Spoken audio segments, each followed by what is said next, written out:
The history of food.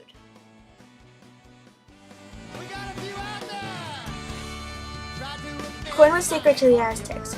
They worshipped corn and had a corn god. If someone put corn on the ground, it was considered almost sacrilegious. If they saw the dry grains of maize scattered on the ground, they quickly gathered them up, saying, "Our sustenance suffereth, it lieth weeping. If we should not gather it up, it would accuse us before our Lord. It would say, O our Lord, this vassal picks me not up when I lay scattered upon the ground. Punish him, or perhaps we should starve." Imagine what the Aztecs would think now, watching the corn come off the elevator and pile onto the ground. They would probably stand there in shock and horror, watching the precious corn kernels plummet. But before we can fully understand the corn we have come to know, we have to learn about the Columbian Exchange and its importance in this. The Columbian Exchange is named after Columbus, if you didn't already know that. It is responsible for trading food and bringing it here to the New World. It also helps the progression of shipbuilding. Different parts of the world had different ships depending on the resources they had. It started out as a simple wooden raft or animals can float, then it progressed into a boat, then to a ship. They would trade various things, but most significantly wheat. I bet you're wondering what wheat has to do with this. Before wheat, the people would hunt and gather. They would get their food by hunting wild game and gathering edible herbs and plants. In the Omnivore's Dilemma, this was the last meal called the hunter-gatherer meal. After hunting and gathering, they started to domesticate wheat.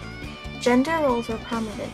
The men would build houses, store grain, and farm, while women would make clothes and cook. The people then started domesticating animals like cows, keeping them close and using them for milk, butter, skins, and meat. They also domesticated chickens, pigs, sheep, goats, and more.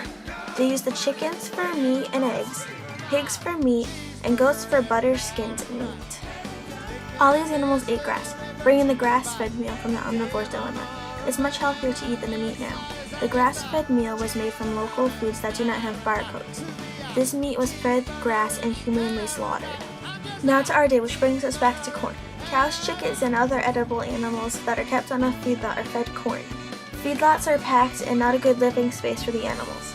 They are kept in awful conditions and are often left standing in their own waste, as explained in the Omnivore's Dilemma. The animals are also injected with antibiotics all the time because they are getting sick often from the lack of nutrition in their diet. As a result, we are becoming more resistant to these antibiotics that kill our diseases. Corn is in almost everything now, ranging from Coca-Cola to diapers. Almost everything you can eat can be traced back to a corn farm on the American Corn Belt. This isn't good for us, especially if we eat the meat that is fed corn. This brings us to the industrial meal. It is a processed meal usually eaten on the go. Some places you can get this food at are Wendy's, Burger King, and McDonald's. It is usually produced assembly line style, with one person mastering one thing like, let's say, putting pickles on the burger. Food for the healthy conscious but thrifty is industrial organic food, which is grown organically but sent to a processing plant. This is for people who want to feel like they made a difference but sometimes can't afford to go all the way organic. Organic food, or the organic meal as it's known in the Omnivore's Dilemma, is for people who want to go all the way.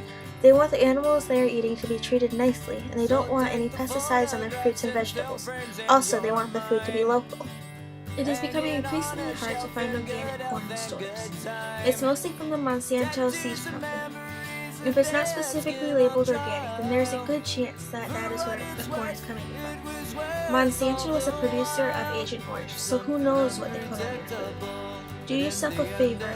Next time you go to the store, ask yourself, where did this food come from? And if I knew where it was from, would I really want to eat it?